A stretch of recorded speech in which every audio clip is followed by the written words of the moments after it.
Hello friends, मैं आप सभी के लिए एक स्टोरी लेकर आई हूँ जिसका नाम है मानव जीवन 100 साल का। ये स्टोरी का रियलिटी से कोई वास्ता नहीं है, बस ये स्टोरी आप सबके मनोरंजन के लिए बनाई गई है। तो चलिए बिन देर किए स्टोरी का श्री गणेश करते हैं। ईश्वर ने गाय को जीवन दिया, फिर गाय से बोले तुम जाओ और इंसानों को अपना दूध दो, इंसानों को खुश रखो और अपनी इच्छाओं को मार डालो, और इसके लिए मैं तुम्हें 60 वर्ष का जीवन काल देता हूँ। ये सुनकर गाय ने कहा, इतनी दर्द भरी जीवन मैं 60 वर्षों तक नहीं झेल पाऊंगी। आप मुझ पर कृपा करें और मेरी 40 वर्ष की आयु अपने पास रख ले। ईश्वर बोले ठीक है जाओ।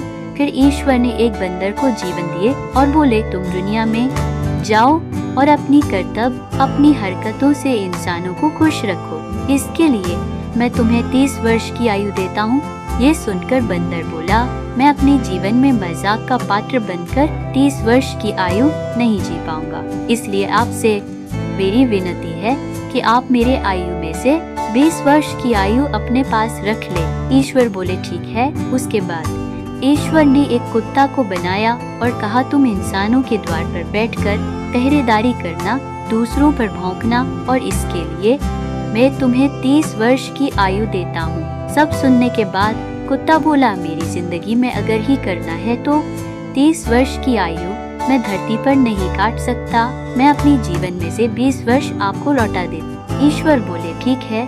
इसके बाद ईश्वर ने इंसान को बनाया और बोले तुम जाओ, खेलो कूदो, मौज मस्ती करो और एक सुखी जीवन व्यतीत करो।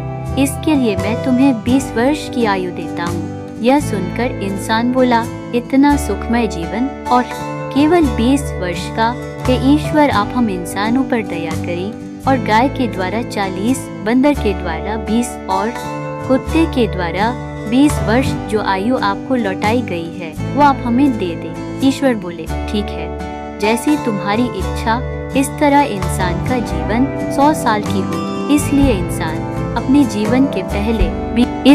इंसान पहले 20 वर्ष ईश्वर के द्वारा दिए गए जीवन खुशी से जीता है, फिर 40 वर्ष गाय का जीवन मेहनत करके अपनी इच्छाओं को छोड़कर जीवन गुजारता है। बंदर के 20 वर्ष इंसान अपने पोते पोती नाती नतनी के लिए मनोरंजन का पात्र बनता है, और अंतिम के कुत्ते के 20 वर्ष इंसान अपने घर के बाहर बैठकर और दूसरों के ऊपर चिड़चिड़ा कर बिताता है। हमें आशा है कि आप सबको ये स्टोरी अच्छी लगी होगी। अच्छी लगी हो तो कमेंट जरूर करिएगा, जिससे हमें अगली स्टोरी के लिए प्रेरणा मिले। और आप सभी के लिए अगली स्टोरी लेकर आने वाली हूँ जिसका नाम है दूध और पानी की प्रेम कथा। अगर आप सब इस स्टोरी के लिए इच्छुक हैं तो ज्यादा से ज्यादा कमेंट करें, शेयर करें, और अगर आपको स्टोरी सुनना अच्छा लगता है तो जल्द से जल्द हमारी चैनल को सब्सक्राइब करें और लाइक करना न भूलें। धन्यवाद आप सभी को इस वीडियो को देखने के लिए और चैनल को सब्सक्राइब करने के लिए। तो फिर मिलते हैं अगली स्टोरी में।